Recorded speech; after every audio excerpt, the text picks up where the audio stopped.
Assalamualaikum warahmatullahi wabarakatuh. Perkenalkan, nama saya Nabila Aprilia Catherine dengan NIM 07012824291155. Di sini saya akan menjelaskan tentang hukum pajak pada bab 7 yang berjudul pemeriksaan pajak dan pendidikan pajak. Yang pertama adalah definisi pemeriksaan pajak. Pemeriksaan pajak adalah serangkaian kegiatan untuk menghimpun dan mengelola data, keterangan, dan bukti secara objektif dan profesional berdasarkan standar pemeriksaan. Tujuannya adalah untuk menguji kepatuhan pemenuhan kewajiban perpajakan dan melaksanakan ketentuan dalam peraturan perundang-undangan perpajakan. Tujuan pemeriksaan pajak. Secara umum, pemeriksaan pajak punya dua tujuan. Yang pertama, menguji kepatuhan wajib pajak, dan yang kedua untuk keperluan administrasi lainnya. Dan di sini ada 4 poin. Yang pertama, menguji kepatuhan wajib pajak. Misalnya kalau SPT lebih bayar atau ada indikasi ketidakpatuhan. 2. Pengelolaan data perpajakan, seperti penerbitan atau pencabutan NPWP dan PKP atau proses keberatan dan banding. Yang ketiga, pencocokan data dengan dokumen lain, termasuk dari negara mitra pajak. Dan yang keempat, lokasi pemeriksaan, yang bisa dilakukan di kantor pajak atau langsung di tempat wajib pajak. Yang ketiga, kewajiban wajib pajak saat pemeriksaan. Saat dilakukan pemeriksaan pajak, wajib pajak memiliki beberapa kewajiban penting.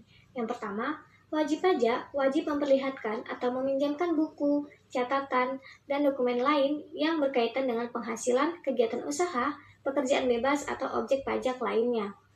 Kedua, wajib pajak harus memberikan kesempatan kepada pemeriksa untuk memasuki ruangan yang diperlukan dan memberikan bantuan agar pemeriksaan berjalan lancar. Ketiga, wajib pajak harus memberikan keterangan tambahan yang dibutuhkan, baik tertulis maupun lisan. Keterangan tertulis bisa berupa surat pernyataan tidak diaudit, keaslian fotokopi dokumen, kepemilikan harta, atau perkiraan biaya hidup.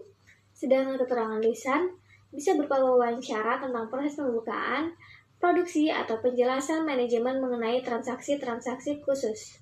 Dan yang terakhir, yaitu hak wajib pajak saat pemeriksaan. Wajib pajak punya hak-hak penting selama pemeriksaan berlangsung. Pertama, mereka berhak melihat identitas dan surat tugas dari pemeriksa pajak. Ini penting untuk memastikan pemeriksa resmi.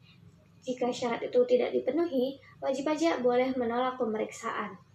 Selanjutnya, WP juga boleh meminta penjelasan terkait tujuan pemeriksaan dan rincian koreksi kalau ada perbedaan dengan laporan pajaknya.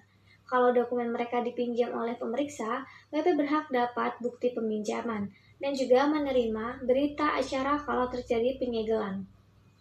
Terakhir, kalau ada pelanggaran seperti bocornya informasi rahasia usaha, WP bisa mengajukan pengaduan. Ini semua adalah bentuk perlindungan supaya proses pemeriksaan tetap adil dan transparan. Kiranya itulah materi yang dapat saya sampaikan. Jika ada salah-salah kata, saya mohon maaf. Saya akhiri. Wassalamualaikum warahmatullahi wabarakatuh.